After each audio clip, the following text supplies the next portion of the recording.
And welcome you disc golf YouTubers to Par Save Productions. Final round, fourth round coverage, back nine of the 2018 Ledgestone Insurance Open presented by Discraft. This is a Disc Golf Pro Tour event, the number 8th event on the tour. Hole 10, par 3, 450 feet. One of the two new holes, holes 10 and 11, are brand new to this course layout. And we've seen this hole be gettable. We've seen a lot of different shots, rollers, air shots. But we're going to see Ricky Wysocki with the roller here. You can see his head went down immediately. He knew he turned it over. He is safe. There's OB left and long. We haven't seen anybody go long yet. We've seen people go left, hyzering left. Sort of like what James is doing, but he's got that disc on a string. And that's probably the best air shot I've seen to this point of the coverage I've seen. So nice job. We have Steven here. Steven also throwing a backhand. This looks great. And it is great. Nice shot, Steven. Nice job. Good way to start the back nine.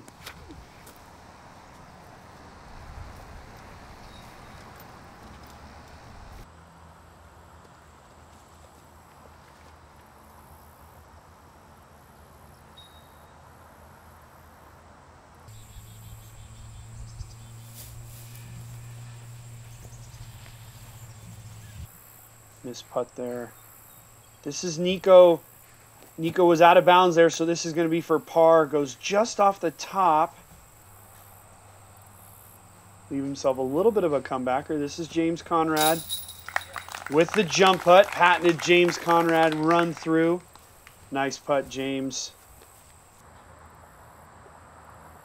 You can see how far Nico did skip off the top of the basket and leaves that one short. So Nico not starting with this back nine so hot, but still 8 holes to go in the tournament. He's going to want to try to birdie as many of those as he can to try to get as much money as he can, as that's kind of what these players are playing for. Pride and money here in the final round. These guys were in the 4th or 5th card, and they're going to be trying to just get as far up that leaderboard as they can. Nico not happy at all. Nice job by Stephen Jacobs and James Conrad on that hole. A couple of birdies. Here we are, hole 11, par 3, 300 feet. In my estimation, this is the easiest hole in the course. And we see mostly sidearms on this hole. There is OB left and right, but it's wide enough and the wind has not been a huge factor that it's effective. We have seen people throw out of bounds, but it's kind of close enough that we've seen people mostly, for the most part, save their pars if they have gone out of bounds. Steven throwing the little swinging sidearm, perfect shot. I'm surprised that anybody with a decent sidearm wouldn't throw that shot on this hole. We know Ricky has more than just a decent sidearm. My guess is that it's going to be pretty close. Shot. We've seen Nico throw sidearm here every round that we've seen him. He's asking for it to get down. It's going a little bit right, but the thick grass there in that part of the fairway kept him in bounds. No worries for Nico. James was the furthest out, still inside the circle. Nice putt. There we go, Nico coming back after the 2 missed putts on 10. I think we're going to see a star frame here, our first star frame of the round. Always awesome to see a star frame. The players certainly love it. It means they're doing what they're supposed to be doing. It's always nice to see your playing competitors do well. You know, remember, all you people out there, you want to beat people at their best. You can see Nico over there contemplating what the week has meant for him and what could have been.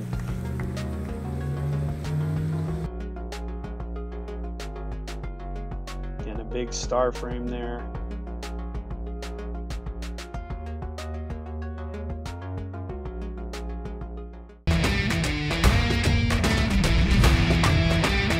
Some swirly vultures.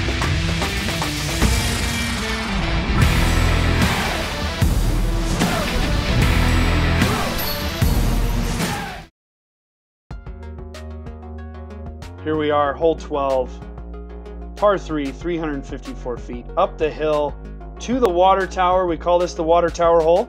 It's an island hole. If you miss the island, you go directly to the drop zone. No easy hole here. We've seen lots of birdies, but we've also seen lots of bogeys. Not a whole lot in between. Let's see what James does here, and James nestles it right up there. Nice shot by James. This hole is actually a lot more uphill than it looks like off of the tee. It's an uphill run-up. And Steven's got a little bit out to the right, and he's going to end up out of bounds. And that's the thing about the uphill shot. If you don't have the right angle out of your hand, it's hard to make up a whole lot of ground going back to the left. Ricky's got way too much stability here, and he's gone out of bounds to the left. He just didn't trust that line. Probably a little bit too stable of a disc, or just the wrong line, of course. But see what Nico has for us. Trying to come back after that tough 10th hole, and he just skips in bounds. He'll have an outside the circle putt. And here we have the look from the drop zone. Drop zone's no easy shot. Steven made it look easy. It's the first time we've seen somebody go sidearm. I wonder if the wind affected him a little bit there. Ricky stepping up with his overstable mid-range. Just nestling it up there for his bogey as well. We're going to see a nice putt here from Nico. Let's see if he can get it in there. And he's not happy. Seen it, Nico sort of, he's been high and low today, and then left and right. So he's been all over the basket, just hasn't been able to convert.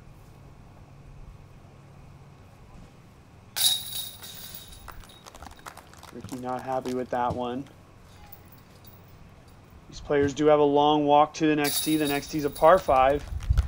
Give them their chance to walk over there and get ready for really what is a difficult par 5, which is the 13th hole. And let's head over there after checking their scores.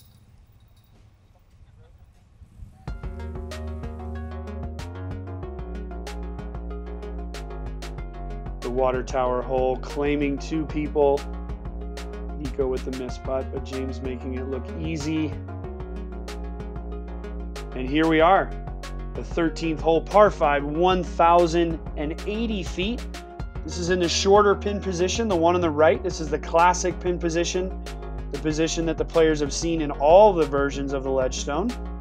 OB along the right side, OB along the left side. Long tee shot over the water. The players are going to want to try to stay on the far right side of this fairway, if at all possible. You can see James trying to stay over there to the right. The perfect 3 shots on this hole is that drive right there, then a hyzer over the water into the next landing zone, and then a hyzer over the water to the pin. It's the most effective way to play this hole.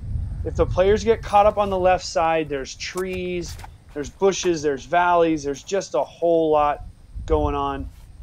I do love this hole. I love that it's a par 5 that's not easy to birdie. I always love these holes that are designed that birdies are a really, really good thing, and pars aren't so bad either. Ricky playing a very overstable driver there, ending up a little bit left, but giving himself that really nice gap right there to play that second shot over the water. Nico in the perfect position after the tee shot. A little bit wide there, but he is in bounds. Steven probably was cut off by the trees. He couldn't take that hyzer line over the water, playing the sidearm. One thing, it's tough to really cover this hole, but these players will not really be going full out here. And that was a perfect example. James was a little bit too close to that tree, making that a more difficult second shot. But we can't cover this hole great because the players are actually not able to just go full out. They need to land right in this landing zone, right where James is, and now throw this shot, a controlled 380-foot hyzer. Beautiful shot there by James Conrad. He'll get his birdie. Let's see if Ricky can follow that up. And he can. With a hard pan, skipped away a little bit. I do really like this hole, and I do like the finish of this course. There is birdie opportunities. And those 3 players, again, being on the right side there, had access to this. Steven had to play the left side. He's going to just be playing this hole for par. This is a nice finishing set of holes. This is a completely different part of the property of the Lake Eureka course. You can see there's the water tower in the background where they were just playing, and we've only played one hole, of course, with a long walk in between. Nice putt there by Steven. Really just a beautiful 4 days of disc golf. A lot of great weather. Players seem happy, excited. They might not be happy with their score, but it makes it a little bit easier when you don't have to play in the extreme weather that we can see at Lake Eureka, which is usually wind, and we've seen a lot of rain here as well. So nice job by this group of really playing this hole the way it should be played. We'll see that reflected when we see their scores.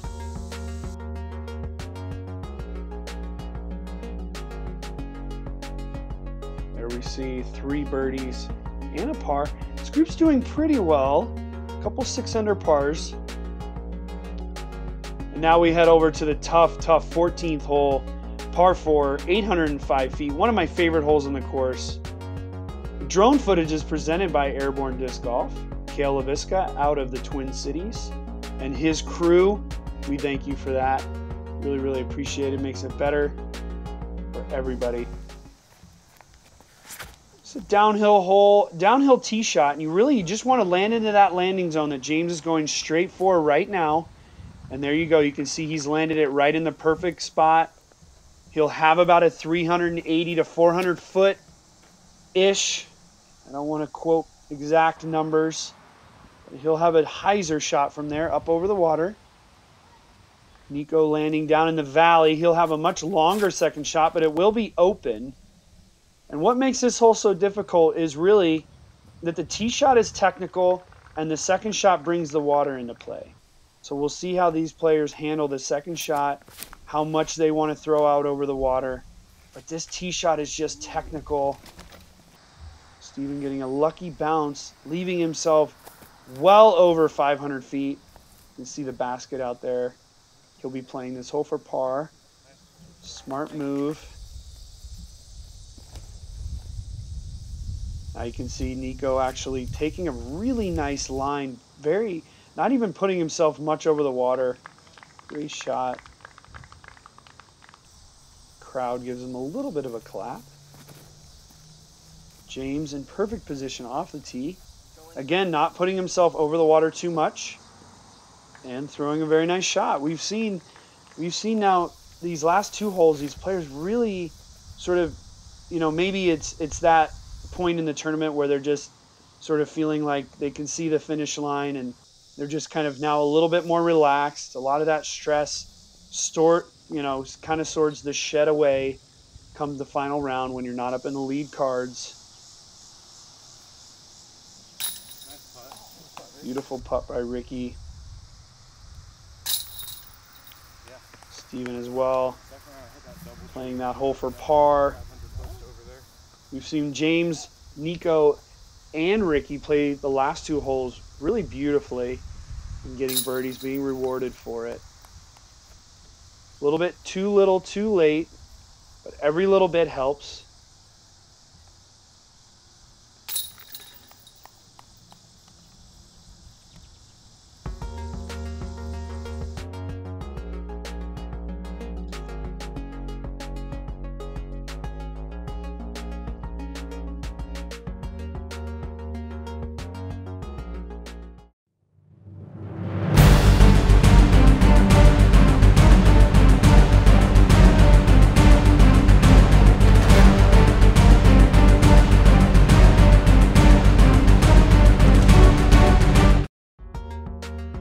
Professional disc golf is nothing without the sponsors, so we thank them.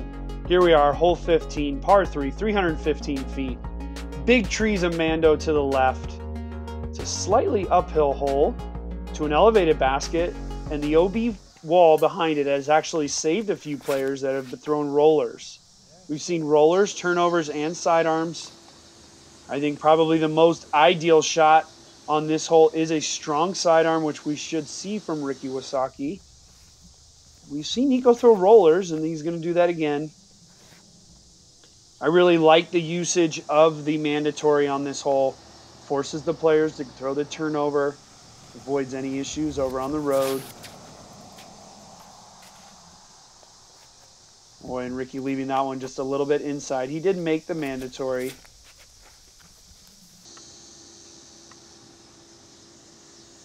This is one of those types of holes coming towards the end of your round. You really are just trying to gather as many birdies as you can. And it's one of those holes that you want to get. It's really a very gettable hole, but it doesn't get, you end up missing it more often than not. Oh, great run there by James. Long, long run. It's a hole that you do miss and you're a little bit frustrated, but we still have 3 more birdie opportunities coming up on 16, 17, and 18. Nico completing the birdie, thanking the crowd even though he's exhausted mentally and physically. This is a long week, 4 rounds. These players will be traveling tomorrow off to their next event and looking towards the World Championship coming up here in about a month's time.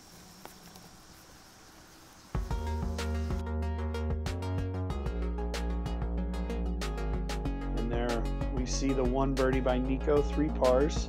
What could have been for those players, hole 15. And here we are on hole 16, par 4, 606 feet. This is an eagleable hole if the players can throw a big enough roller. We saw a roller yesterday that hit one of the last trees, and we really thought it could have been an eagle possibility. So let's see what these players have in store for us. Nico teeing off right of the cement. That was allowed after the first round. Going a little bit low down on that OB line, but coming back in. Should be a nice, easy birdie for Nico. I don't want to say anything easy, but you should have a nice opportunity from there. James going with the turnover. This is a dangerous play, as there is an OB line on the left. He is in bounds. Ricky stepping up quickly.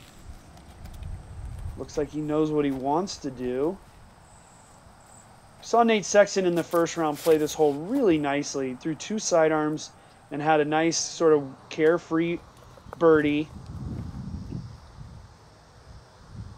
And Nico and Ricky next door neighbors on that tee shot. See what Steve's got for us. He's going to go for the roller as well.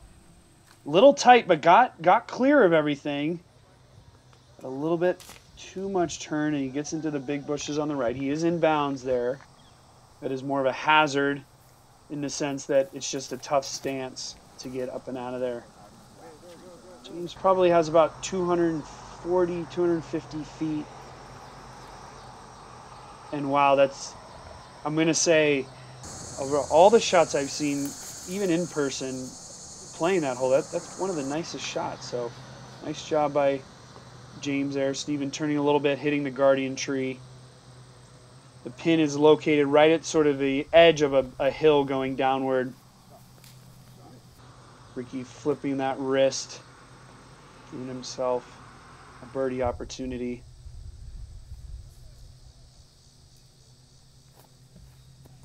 Nico, this is where I said it would be easy from. And you can tell that that hill does make it a little bit more difficult. It was blind. A little bit of a blind shot. Steven giving it a little bit of a run there, but that hill is just affects it so much. Nico now freeing up, playing a little bit more loose, hitting those putts nice and solid in the center.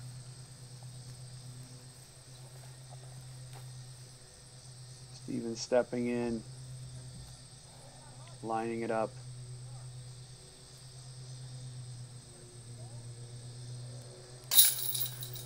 Going through his routine, making that putt.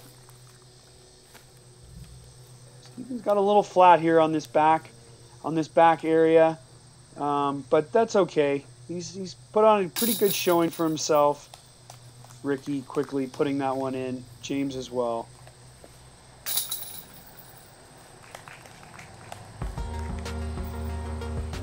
James thanking the crowd. They love him. 3 birdies and a par. Nice job by these players. 3 classes of this group.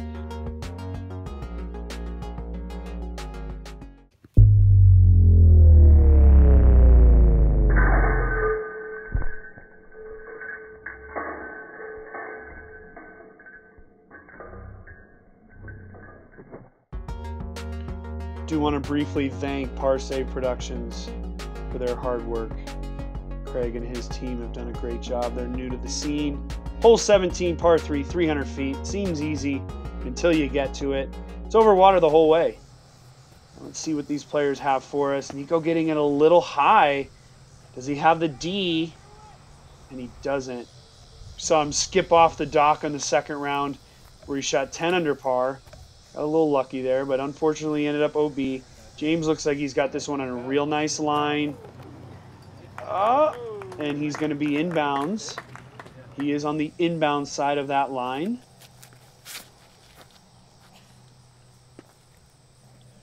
What these players are looking to do is just throw a nice stable disc that they know that they can control the distance.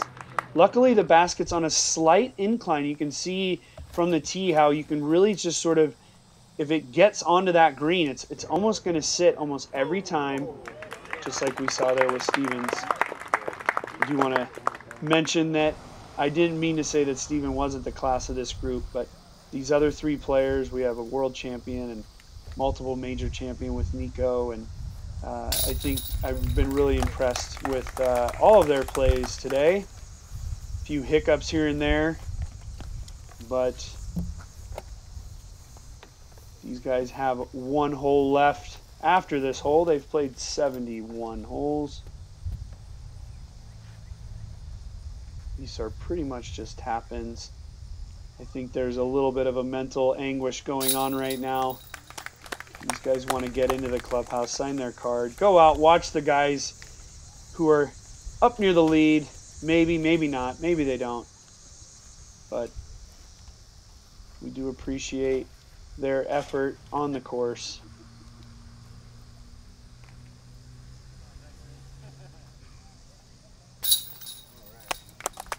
Beautiful birdie there by Steven.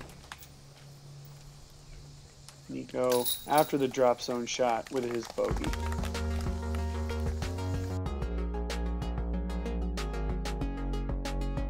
Steven telling me what's up there. Birdie on the tough over the water shot. Moving ahead of Nico for the round and for the tournament. Ricky up at 19 under par. Here we are, the last hole. Hole 18, par 4, 711 feet. One of my favorite finishing holes of the whole tour. I think it just brings in a lot of challenge. I love that there's so many different tee shots. You got OB on the left, OB on the right. I like that there's different tee shots, rollers, air shots. And then coming into the green, there's just so many trees and different opportunities to see. And it will really come down and affect the play for the people that are trying to win this event, take home the trophy. Nice shot there by James Conrad. Ricky Wysocki, the Saki bomb. Beautiful flex shot right up the middle, controlling that nicely. We'll have to contend with a few trees. We can see we're coming up on the group ahead of us. We'll have to contend with a few trees coming into the green, but he's far enough up there now that he's within 300 feet of the basket, so control can be used. Oh, and that's really unfortunate for Steven. That was on a nice line, hitting, well, the only stump in the middle of the fairway. Nico going with the aggressive roller on that round two. Oh, and he hit the same stump, kicking left, actually ending up inbounds, luckily, on that shot. Steven throwing the big sidearm. Nice position. Should be able to make an upshot from there. He's within 100 feet of the pin. Boy, Nico, even though he stayed in bounds, he's really in a horrible spot.